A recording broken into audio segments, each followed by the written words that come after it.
You see something strange in the neighborhood. Who you gonna call? The Super Elite. Because the Super Elite tonight did not do the super thing and they lost against the Dark Order.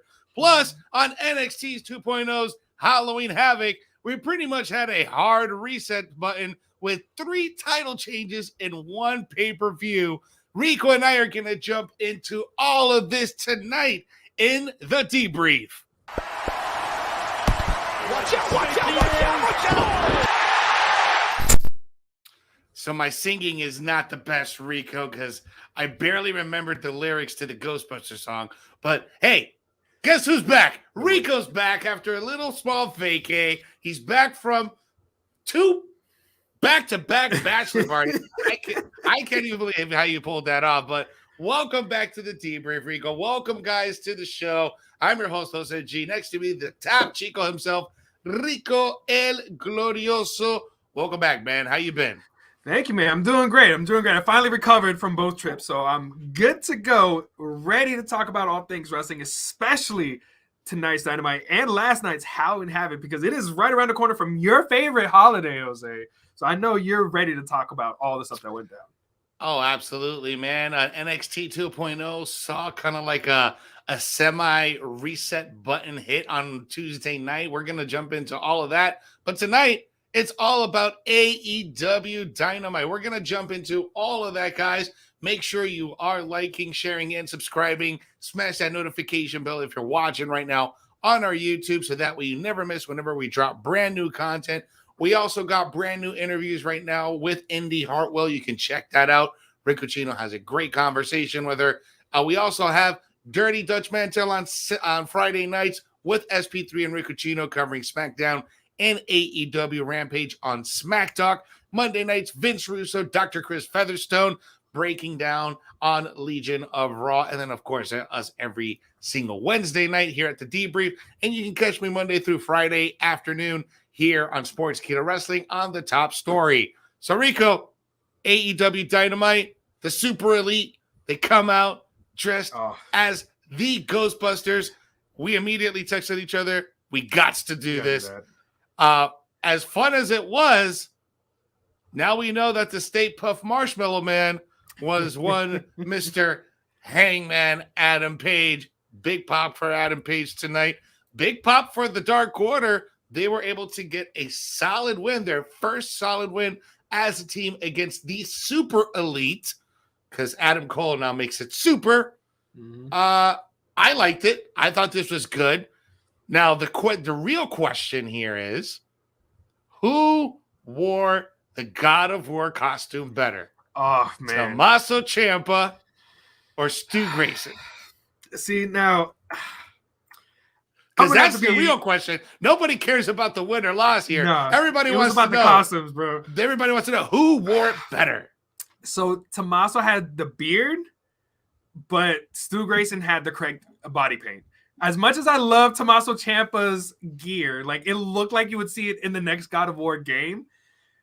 He had Stu Grayson had the OG Kratos gear on, so I'm gonna give the notch to him just because I haven't played the newest God of War yet. I haven't played it yet, but I played the other 3, the original 3. So I'm gonna give the slight nod to Stu Grayson because he went with the white face paint with the red coloring. But Tommaso had the better beard to go with it. He looks like the next gen version. Bro. So it's next gen versus old gen. I'm going to go old gen on this one. All right, listen. Tommaso absolutely wore it better for the simple fact that he included armor with his costume, with his cosplay. I mean, he had that shoulder gear. Bro, he was all out. He has the PS5 gear, bro. He has the PS5 gear, and Stu Grayson had the PS1, PS2 gear. So I got to give, it's the nostalgia part of it, man. People sounding off in the comments. Everybody say Ciampa. Yeah, that's fine. Ciampa. Sound off in the comments. Who wore it better? I'm gonna leave it up. Who wore it better? The God of War costume. Who wore it better? Stu Grayson or Tommaso Ciampa, the current NXT champion. But yeah, that was fun. That was a fun little match. It's funny because I was looking on Twitter and some people were just not feeling it. Like some people just didn't like the fact that AEW kind of went gimmicky here in this main event when they're really not known for being very gimmicky. But they went kind of full blown, almost WWE-ish, right? Yeah, and I get it, because this would be something you expect like on Halloween Havoc, where you'd have this costume match be one of like the mid-card matches or like the end of the first hour or the beginning of the second hour. You wouldn't expect this in the main event. You expect something serious in the main event. Like we essentially kind of saw on Halloween Havoc, where even though Tommaso Ciampa was in costume, he didn't fully give into the costume with using the full body paint. He had the armor on. Braun didn't even come dressed up, and he had the easiest costume to do. Bro, just put on the ear guards. That's all you had to do. That subtle nod, because they're not saying it, yet you barked, yet you even said in your video promo that you're a genetic freak, and you're not going to allude to that. Just put on the ear guards, or at least the chainmail headset, just to fuck with people, just to like give that slight little like winking a nod, like I know, you know. You could have easily done that one little thing to like make it go above and beyond, but they took it seriously in that main event because it is for the NXT Championship, and they didn't do it on the AEW side, so I can understand why people got upset. Like, imagine if they did Sammy Guevara versus All Ego Ethan Page as a main event because it was for the TNT Championship. Like, they didn't do any gimmicks, they didn't do anything crazy. Like, it was a legit match. But you have two groups of guys that are all in costume, so yeah, it's a bit gimmicky. However, we already saw what they did with the Space Jam costume, so I was extremely excited when I saw the Super League come out with the Ghostbusters. And even though Dark Order played along and having their own costumes with Evil Uno being a cowboy, Stu Grayson, of course, being Kratos, John Silver being Bambi, and Cole Cabana cosplaying as Brandon Cutler with the cold spray and everything. That was funny. It was fun. It was a fun, enjoyable match. Like, these guys always kill it. So instead of opening the show, because we got that with CM Punk and Bobby Fish, we got this at the main event. So it was so entertaining, but it's really to continue Hangman Adam Page versus Kenny Omega, because it was a great swerve, which you all expected. As soon as the front half of the horse costume got the BTE trigger, it's like, oh, that's Brandon Cutler, which means the Stay Puft has to be Hangman on Page, because they never attacked him the entire match. Even when John Silver did the whole like Braun Strowman run around the ring and attacking everybody, he never attacked Stay Puft, and that's why, because it's Hangman on Page the entire time. Took out Mac Jackson with the Deadeye and allowing the Dark Order to get the win on the Halloween episode of AEW Dynamite. Guys, if you're just tuning in, go ahead and engage with the show. Go ahead and sound off in the comments. Throw up that thumbs up, heart emoji, angry emoji, laugh emoji, surprised emoji. Sound off in the comments. Let us know what you guys thought of tonight's main event on AEW Dynamite. And also make sure you're subscribing to the YouTube channel. And if you want to listen to us in podcast form, you could go ahead and find us in any of the major podcast platforms, Spotify, iTunes, all of them. You can find us. Go ahead and subscribe. Leave us a 5-star review. Rico, now we did have an opening match, Bobby Fish, CM Punk. Hell of a hard-hitting match. Some pretty crucial spots there because Bobby Fish really had CM Punk in a conundrum, especially in that last Dragon Screw that he did. Man, I thought he really tore up CM Punk's knee. CM Punk was able to get him up for the GTS and get a solid win. But who really won this match, though? Who really won this match? Solid win, Jose, because like you said, the whole story was about CM Punk, because he went back to the pants instead of the trunks. I don't know why. But yeah, he finally hit the GTS even on the knee that got worked on by Bobby Fish. And as he was pinning him, right, like split second after the 3 count hits, Bobby Fish kicks out. So even with the look on CM Punk's face, he couldn't believe it. He wasn't sure if the match was over until he looked at the ref, and yeah, the ref said it was 3. The match is over. So it looks like, they're trying to do the whole I forgot who did it with Kenny Omega with the One Wing Angel, basically kicking out of it right after the 3 count to show like, hey, you know what? I can still have kept going, but you had me just enough to get the win. So, I wouldn't be surprised if we see another match between Bobby Fish and CM Punk later on the road. A little bit of a controversial ending there. That count, it was pretty much a split second, between the count and him kicking out. Fish is probably going to want to get a rematch because he thinks he kicked out right before too. You could probably make the argument that he did, if they had super slow motion replay, right? Mm-hmm. But I think Fish is going to want to go at it again with Punk because that was a little bit of a eyebrows raising moment there. I was like, what? That should have been a 2. Yeah, but it seems like they still had so much more down the card that they had to go through. So it's fine if we go ahead and end this match to get to the next one, which was MJF versus Donovan, whoever. I didn't even get his full name because I went away and I came back and the match was already over. Yeah, and I got here just in time for the vignette. Yeah, which is what it was all about. Because of course MJF talks down Boston, and he trolls the crowd with playing Sting's music, and then the lights go out and he starts laughing. It was him. The lights go back off. He's talking to Shawn Spears like, all right, that's funny, bro. You got me. All right, you can stop playing. He's like, that's not me. And then a little video plays with Darby Allin, and then Sting appears in the ring with a bat, takes out Wardlow and Shawn Spears. MJF gets away, but Darby is right there in the crowd in a trench coat. He winds up trying to go after MJF, who gets away again, but he attacks Shawn Spears with the spiked skateboard. Skateboard with some thumbtacks on it, which that can't feel good. And of course, he issues a challenge to MJF for a match at Full Gear. So this was a night of all the additional matches getting on to that Full Gear card so we can start building these storylines up. So great job of really going from 2 matches solidified to already having 6 matches in the chamber for Full Gear. Man, MJF is such a great heel, man. He just catches, he hasn't gotten that nuclear heat yet, but he gets quite a bit of heat, man. When you're calling out people's mamas in a city and just telling them that, your accent is the worst accent of all accents. I mean, you're just gaining, that great heat that a heel should get, right? Because, the heel's the bad guy. You're supposed to do that. So I just think he's great at what he does. Definitely a prodigy in what he's doing, ahead of his years. We did have a backstage segment. Tony Schiavone interviewing Britt Baker, DMD, the current AEW Women's World Champion. And they announced, Tony announced to her that she's going to be having a trick or treat match next week against Abaddon. It's going to be a no DQ match. And if Abaddon wins, she will get an opportunity to face Dr. Britt Baker, DMD, for the AEW Women's Championship title shot.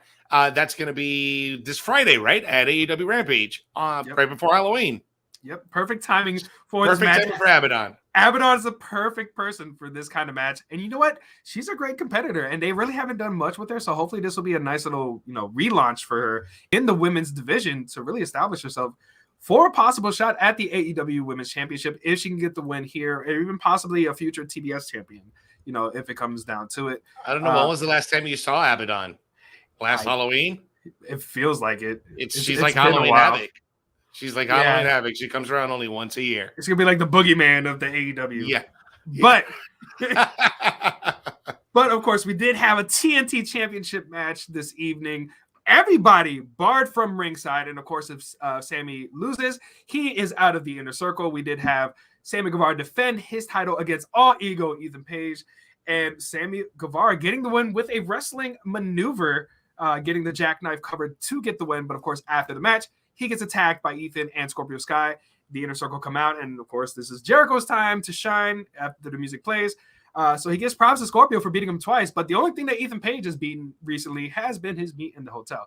So luckily, because Sammy has gotten the win, he is still part of Inner Circle. So it's official at Full Gear. We are going to get a 10-man tag, a 5-on-5 tag team Minneapolis street fight with the Inner Circle versus the Men of the Year and American Top Team, which the members of American Top Team are going to be shown out who's going to be, I believe, this Friday, with Jericho and Dan Lambert going to be in attendance. I mean, I can only imagine it's going to be, Junior Dos Santos, probably Andre Arlovsky, and hopefully we'll finally get Jorge Masvidal in the ring. So I can only hope to see this happen. I think you want to see that payoff, right? Because you want to see Jericho go at it with Masvidal. He's already got 2 knee strikes on Jericho. I think Jericho's going to want some payback. So yeah, I think this is a good situation if you are going to bring Masvidal to make his pro wrestling debut, just because you got a 10-man tag, 5-on-5, right? 2, possibly 3 out of those guys know what they're doing and can protect Masvidal during the match to make him look good towards the end, because that's what's going to happen. You're going to bring in Masvidal at the end to kind of, close that match out. And more than likely, it's probably going to be American Top Team getting that win with really bad, nefarious means. It's going to be something to kind of continue this storyline, maybe going into Revolution. Not sure. We'll see. But overall, man, I think the most upsetting thing about this whole situation is, since we are talking about the TNT Championship. Hey, Rico, let me ask you a question. The world is Miro. AEW. I'm going solo. Go ahead. Here, go ahead, Jose. This is your time. Going solo on this one. It's all you, baby. AEW, what are you doing? What are you doing with Miro? You have a world-class athlete at your hands. You are not utilizing this guy. He's only had one loss. When he was champion, he was never featured on TV. What is wrong with you, AEW? All right? You guys are pushing costumes and Ghostbusters and people and come on. Let's get serious. You want a full caliber superstar? Miro's your superstar. He hasn't been featured on TV for 3 weeks. What in the world is going on with you? When he was champion, he still wasn't on TV for 3 weeks. The disrespect is real. Guys, fix it. You guys really need to fix it, because if not, you're gonna lose him. You're gonna lose Miro. Sorry. You're gonna lose him. It's gonna happen. It's funny because they're already talking about it in the chat. Steven Chambers and Christopher Ryan Cooper both brought it up. No Miro, and they wanted to hear what you felt about it, Jose. So there you go. If you guys want to know how Jose felt, there you go. And it's just crazy to think that we thought Miro finally got away with it when he went from WWE to AEW, and yet here he is again, and he's just relegated into no man's land right now. And he's immensely talented. I don't know what's wrong, if he's done something backstage or said something wrong to the wrong person, but man, he is so talented, and yet again, he's still not on TV.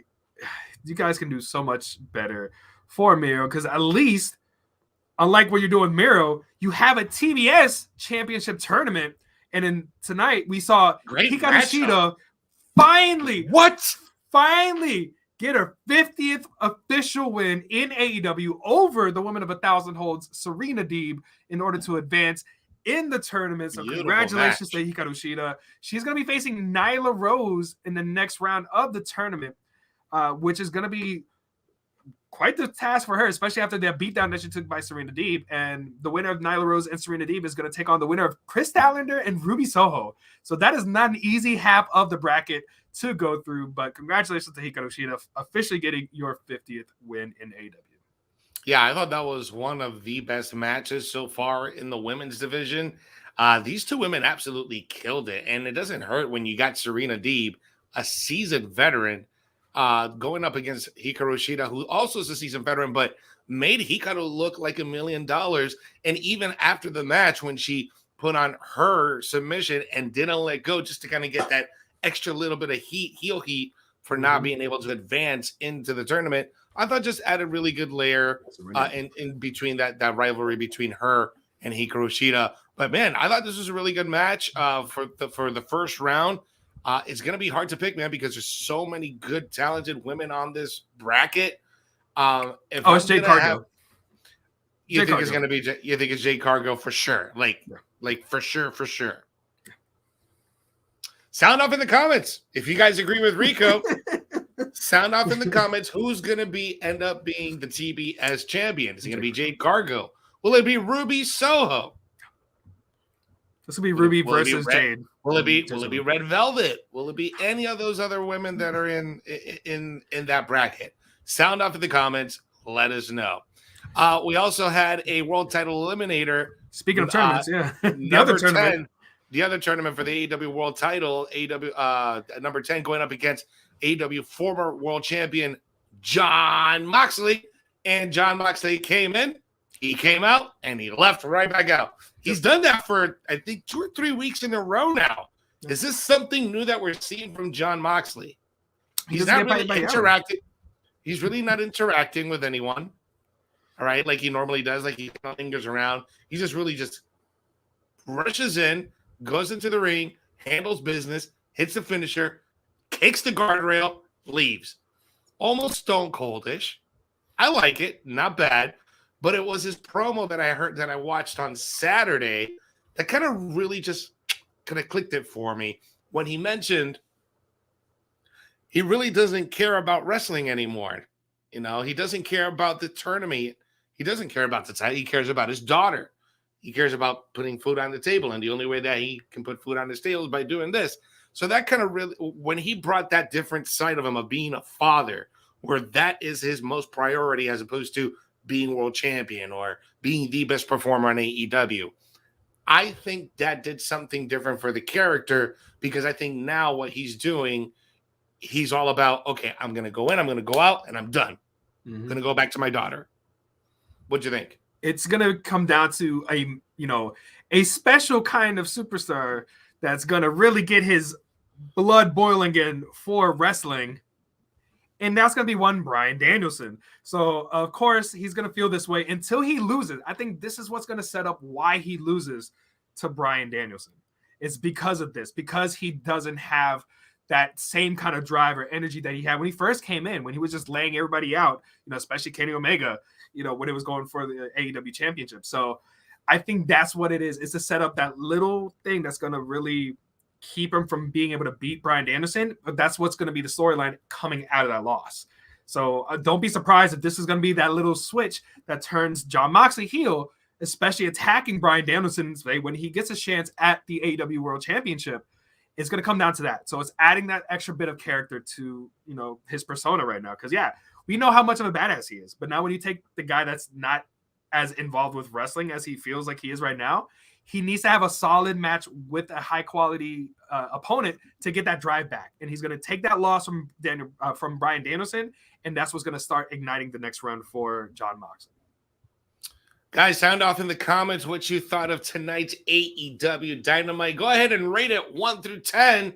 What's your score for this week's AEW Dynamite? Back on its regularly scheduled time slot, because apparently sports get in the way of entertaining stuff, right? But now we're back to normal. Go ahead and sound off in the comments and let us know how you rate this week's AEW Dynamite. We did have another show on the side while you guys get your scores in. We had a tremendous Halloween Havoc over on NXT 2.0. We're going to jump into all of that. Go ahead and sound off in the comments. Subscribe right now to the Sportskeeda channel on YouTube by smashing that notification bell so you never miss whenever we drop brand new content. Got tons of stuff right now, great interviews, daily news roundup videos, daily top story live videos. We also got the Smack Talk, SmackDown and AEW Rampage review show with Dirty Dutch Mantel on Friday nights. Monday, we got Vince Russo and Dr. Chris Featherstone with Legion of Raw, and us truly right here on the Debrief, Rico and myself. So, guys, go ahead and do that. Smash the notification bell, hit the subscribe button. Do it now. Do it now. All right, let's see what the peeps are saying about this week's Dynamite. Steven Chambers saying Dynamite 8. Victor Nash 9.5. Man, you going on the high end for AEW Dynamite 9.5, bro. Christopher Ryan Cooper 7.5. So let's say if they had a perfect show, I think 9.5 is being really, really generous. I think if the matches would have been a little bit different in the lineup on how it was, okay, so that title match, if they would have closed out with the title match, I think that would have been really good. If they would have opened up with Dark Order versus the Super Elite, I think that also could have been really good. And then have CM Punk versus Bobby Fish mid card at the 9 o'clock hour. That's how I would have booked it. And I think if you would have done it that way, that show could have easily gotten a 9.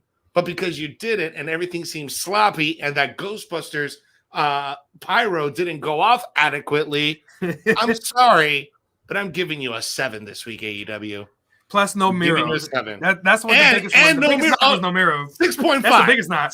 6.5 because you didn't bring Miro for the third week in a row. So 6.5, damn it. I was at least gonna be on Sorry. the, I guess, more positive side and give it a 7.5 because of the whole, we get the segment with Cody Rhodes, really give a nice shoot promo because he really kind of like broke kayfabe a little bit, and I did write down the line here because I like the line that he said is like, everybody recognizes the man who signs the check, but please don't forget about the man who built this bank. So yes, the character of Cody Rhodes, but don't forget all the work that he did to build AEW. So I liked how he kind of like play little kayfabe along with this shoot to really talk up his family, talk about like his hottest hell wife, who's way too hot for him, and like his daughter who he's way too lucky to have in his life, and of course the Nightmare family. He talks about his dad, like even if he lived for 300 years, he couldn't even come close to the legacy that his dad created on culture. So like he had a nice little shoot promo. Of course, got interrupted by Andrade Idolo, and Andrade has the side of House of Black because both him and Malachi Black attack Cody Rhodes and Arn Anderson. Pac makes a save. So I did like how they're starting that kind of feud, getting these guys involved with it. We did find out that Lucha Brothers are going to be defending those AEW Tag Team Championships against the new AAA Tag Team Champions FTR at Full Gear for the AEW Championship. So I like the little things that they kept adding in between the segments. So I'm gonna give it a 7.5. And of course, if Miro was on there, it would be an 8. But Miro wasn't on there, so it's a 7.5. All right, I'm gonna feel a little bit sorry for them. I'm not gonna give them a 6.5, but I'm gonna give them a 7. I'm gonna give them a 7 because I think what you just pointed out was right, and I did like the Andrade now starting a feud with Cody. I think that's great, and I like that Malachi is kind of having an association with Andrade, which is great too. Yeah, so it just brings everything full circle. They know each other very well. So yeah, 7 stays at 7. I'm leaving it at 7. But Jose, let's jump into Halloween Havoc. Your favorite holiday in Halloween, and of course we have the Halloween themed episode of NXT and Halloween Havoc. Man, what a show! Just like you said at the beginning of the show, this was a hard reset because I almost thought it was a full freaking switch with every title being switched. We didn't get that. We almost did, but every title that was defended pretty much changed hands in very different ways, which gives it a nice fresh feel to it. Starting off with the Scareway to Hell triple threat ladder match for the NXT Women's Tag Team Championships. Where we did have Zoe Stark and Io Shirai, which did Io die? Okay, did Io die? That fall from the top of the ladder, and that just did not look her good. body bended in a way that it wasn't supposed to bend. When you look at it again in slow-mo and from a different angle, she lands on her back and her feet just completely torque over to the right. It's really cringe to watch. Oh my god, I thought she died. I texted you like, did Io just die? Did she die? Like between that and Zoe Stark, it looked like she blew out her ankles because she was gonna go for a Phoenix Splash onto, I think, Persia onto the ladder, but she landed straight on her feet and then fell forward, and she was selling the knees the rest of the time. I think she really did hurt her knees, but as we were talking about, those former NXT Tag Team Champions, Zoe Stark and Io Shirai, lost those titles to Toxic Attraction, Gigi Dolan and JC Jane, getting the win over them, as well as Indy Hartwell and Persia Parada. Man, like you said, there was some great spot for all of those women's, but like they have a lot of faith behind Toxic Attraction, so good for them. Oh, exactly. That's what I was just about to say. It gives you that feeling that not only they have the faith on it, but they have really high hopes for all three of them. Mm-hmm. Because later on in the night, Mandy Rose did have a championship match against former women's champion Raquel Gonzalez, coming out in her. So all the champions came out to great intros, right? Yeah. MSK, they came out and they're banging with the DJ, right? And that was the theme of the night. You come out with a good entrance, you're losing. Yeah. Yes, that's exactly right. Tommaso Ciampa came out with that awesome God of War costume. He almost lost. But what was surprising about Io Shirai and Zoe Stark, they really didn't come out with like anything big. They got to spin the wheel, but nothing came out. Yeah, like nothing big there. Did they really spin the wheel? Because they did a lot of camera cuts to really make sure it landed on where they wanted it to land. So yeah. Well, no, I think that was Chucky's Choice, wasn't it? That's the one that landed right on Chucky's Choice. So for the women's match, for Raquel versus Mandy Rose, it was Chucky's Choice. And of course, he chose a trick or street fight. Which, yeah, let's go ahead and get into it. Like you said, she came out with a great entrance. You know, it was a great job by both of these women. Mandy Rose surprisingly held her own compared to what we've seen her in the main roster. She did an excellent job here in NXT. Mandy Rose absolutely killed it. I don't care what anybody criticizes Mandy Rose ever again, it's because you hate her. It's because this woman has put in so much work since 2014, since she came into the company through Tough Enough. She didn't even win the competition. She got a contract based off all of the hard work that she did. Then she came up to she did the NXT program. She came up through the goddess. She was thrown everywhere, never really got an opportunity. Now she got another opportunity to come down and do something different at NXT, which is relaunching a brand. And now you are literally the face of this brand. This is the opportunity she has. And I think she executed well. And I can't think of anybody way more deserving than Mandy Rose right now becoming a singles champion in the WWE. It's way past due, and it should have happened a long time ago. But I'm happy that she finally is champion. The fact that Vic had to say, like, for the first time in her career, she can call herself champion. And just like you said, in all those years that she put in work, like, it took her this long. It sucks. But she put in that work. She went from being very much like an Eva Marie to being a legitimate wrestler. And she showed it here against Raquel Gonzalez. Even though she's doing great stuff. She did have a little bit of help because, as we predicted, of course, the whole little vignettes in the graveyard of somebody burying the past, they tend to be a little bit of a smaller person. They tend to have a little bit of an accent. Guess what? It was Dakota Kai all along, kind of like we assumed, which is kind of dumb because she cost her the championship, which means she can't battle Raquel for the championship now. So they're just going to have a normal feud.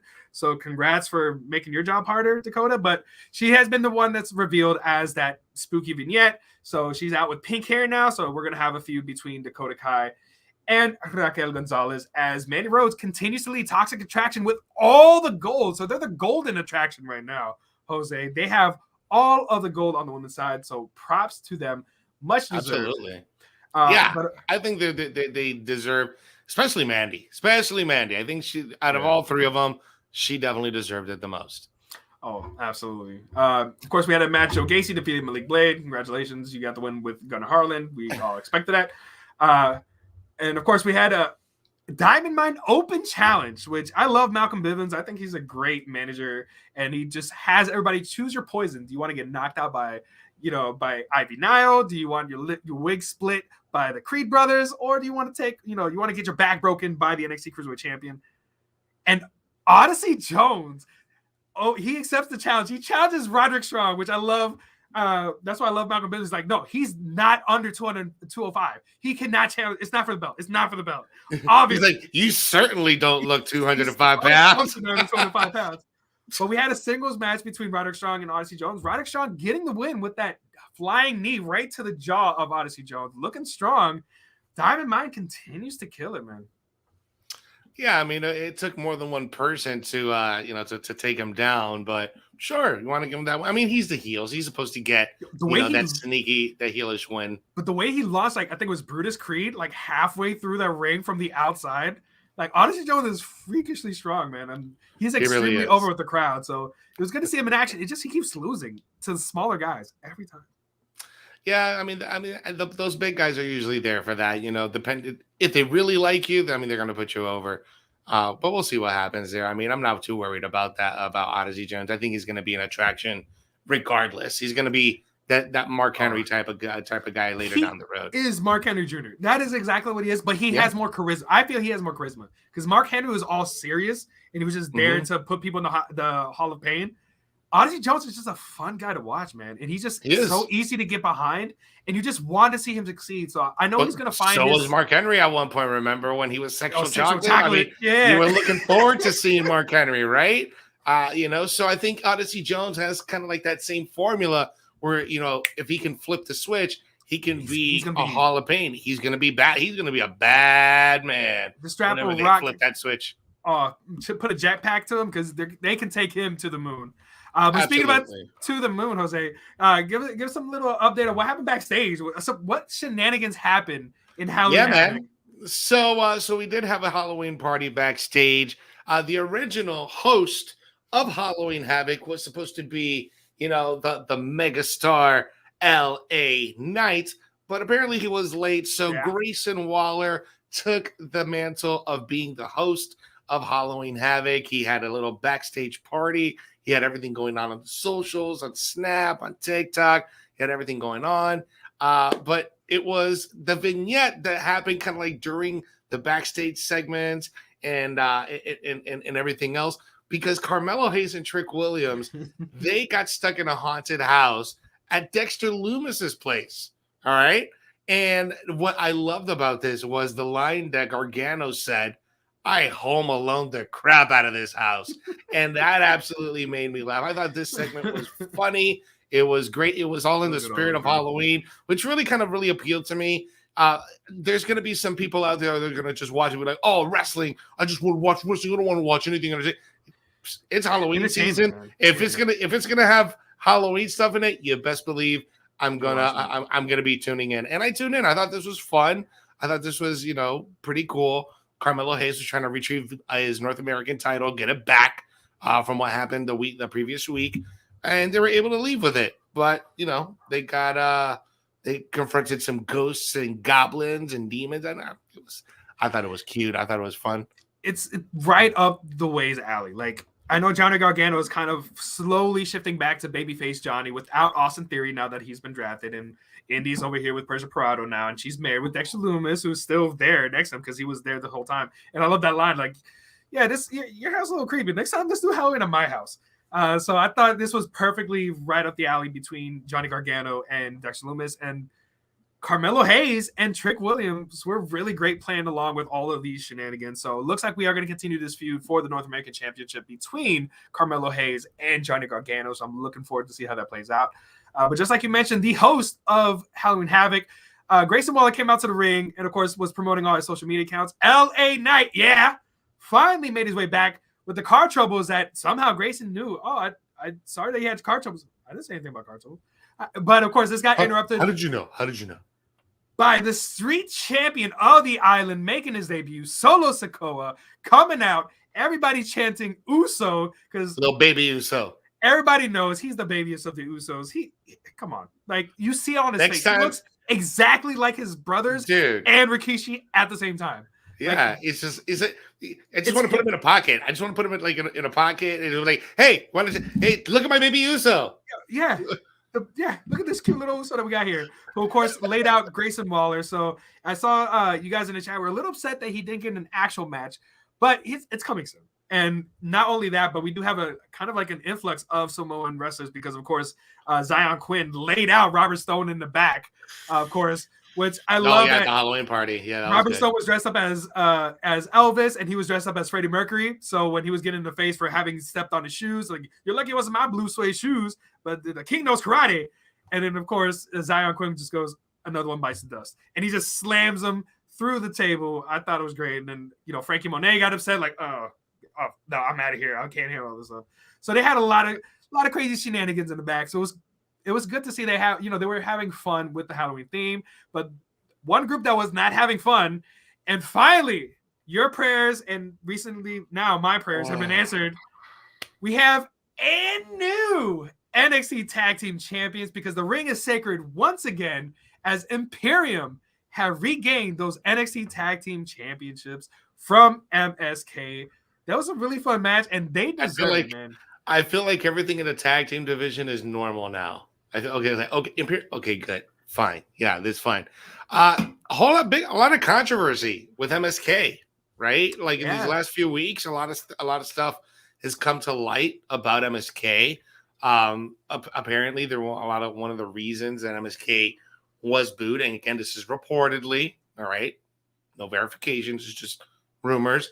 That apparently that there was, I'm not going to say the name of who, but there was a fan family that that pretty much influenced some of these fans to boo MSK because they came out against their daughter, who was training in professional wrestling a few years ago and had a really bad spot that was caught on the internet. Okay. And MSK and some other wrestlers kind of came out against that a few years ago.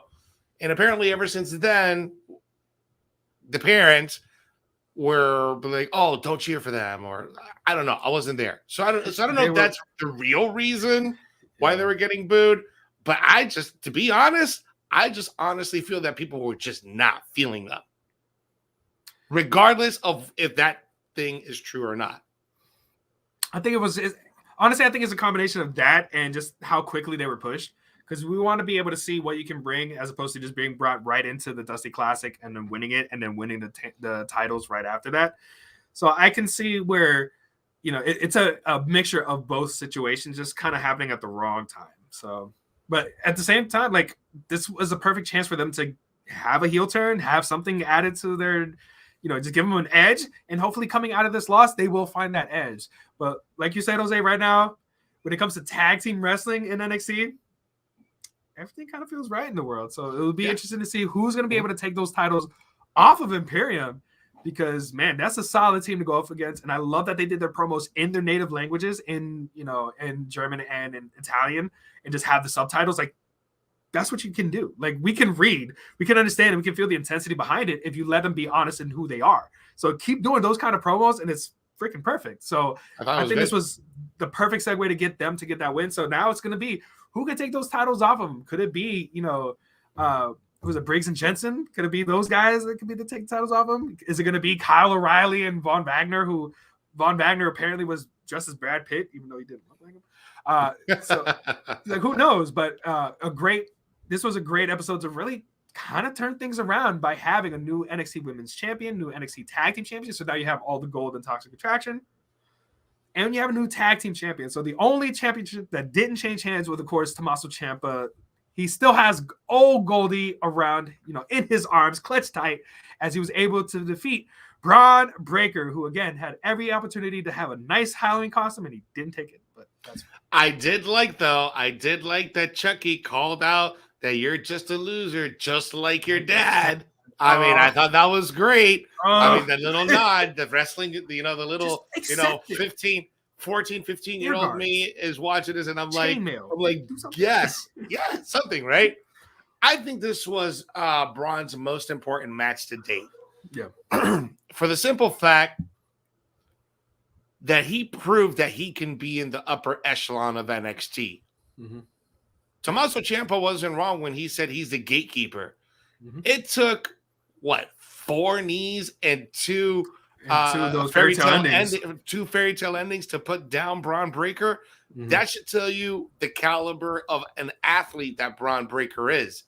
I might be a little bit out of line here, but not only Braun is, he's a Steiner, right? He's got the explosiveness, he's got the charisma, but to be 100% honest, Braun, in my opinion, is almost the second coming of Brock Lesnar. He has that explosiveness. He has that style. He can go. And I think his match with Tommaso Ciampa really kind of showed that. He hasn't had an opportunity to go above 5 minutes because he's really just beaten the living daylights out of it. He's that good. And Tommaso Ciampa, being the ring veteran that he is, bro, he took him to a place that Breaker's never been, and Breaker showed up. Yeah, it's just like you said, like this match solidified that no matter what, he's one of those guys that can at any moment challenge for any of these titles and be believable. He went against the top champion right now, and Tommaso Ciampa, and he took him to the limit, and he held his own. And you could actually see points where he could have possibly beaten him, especially everything else that happened earlier in the night. You could have easily seen him take the title from Ciampa too. So it's going to be great to see how they continue to build Braun Breaker's character, especially off of this loss. But he's easily going to be a future NXT champion, probably sooner rather than later. That guy's going to be a future world champion, bro. Like, he's going to be the guy in about 6 or 7 years. Oh, easily. And because of that, like, I'm going to give this episode of NXT Halloween Havoc, I'm going to give it an 8.5 because I really enjoyed it. I enjoyed that they swerved us with 3 title changes, and they had nice backstage segments throughout the entire night, especially, like you said, with Carmelo and with Johnny Gargano and that whole situation with the haunted house. I thoroughly enjoyed this Halloween Havoc. The only thing that felt like I was missing was a great host. Like, Shotzi Blackheart was an amazing host. We got Grayson Waller. That's fine, but you can't top Shotzi. And just for the rest of the things that they did tonight, I'm gonna give it an 8.5 instead of like a 9 or 9.5 like I would have given last year's. I think that is a fair assessment. I think 8.5 is right on the money. Just because, bro, the best Halloween Havoc host to date is Shotzi Blackheart. I don't care. She can be the host every single year, and I would be okay with it. Yes. All right. Like, you know how Elvira has, she has her movies and her shows, and she's always the host? That should be Shotzi Blackheart for Halloween Havoc. WWE, I know you watch. I know you guys are watching. Take my advice, please. Just please. You guys will always host it. Let her always host. Let her be the one and only true host of Halloween Havoc. I think the title changes were important. I think this it added a lot to the show, but it also added a lot to where the show is going. Okay. They made it a point last month that this is a new NXT, a revamped version. And these title changes really show you the direction that they're going with the younger talent, the fresh faces, a whole new product. So Halloween Havoc really nailed it. This is kind of like their pay-per-view, their first pay-per-view in the 2.0 era. We haven't had a takeover yet, but we shall see. If they delivered on the Halloween Havoc, I could only imagine what they're going to do for a takeover. Yep. Oh, yeah. Completely agree. All right, guys, let's dive into some of your comments here before we sign off. Stephen Chambers, 7.5. Chris Aldridge, 8.5. James Allward, 9. That's right. Chris Ryan Cooper, I agree, Rico. Very good show, 8.5. And Victor Nash has given us a 7.5. So, guys, continue to sound off in the comments. Let us know how you rate Halloween Havoc. I thought it was a good show. AEW was a good show, but I thought Halloween Havoc was better. I'll just be 100% honest, and we keep it 100 with you every single week here on the Debrief. We call it out where it needs to be called out on both sides of the spectrum. And this week, I thought just Halloween Havoc just had a better show. Agreed. All right, guys. Well, that's it for tonight here on the Debrief. I want to thank you for hanging out with us and watching these last 47 and a half minutes of content here on Sportskeeda Wrestling. I want to go ahead and encourage you to go ahead and head over to the YouTube channel and hit that subscribe button and notification bell. That way, whenever we go live and drop brand new content, you never miss whenever we drop brand new stuff. All right? Tons of interviews, tons of review shows, post shows, daily news, daily live top story news every afternoon here on the Sportskeeda Wrestling channel and Facebook page. Thank you so much, guys. For Rico El Glorioso, by the way, you can follow him at Rico El Glorioso. You can follow me at Jose G Official on Instagram and on Twitter for everything wrestling related. So for Rico El Glorioso, I'm Jose G, and we'll catch you guys next week. Ew! Catch us tomorrow on Weekends of Wrestling, live, 8 p.m. tomorrow on YouTube. All right, guys. Y no fuimos. Good night. Good night, guys. Remember, when watching wrestling, what's they got to do, Rico? Enjoy it. Enjoy wrestling.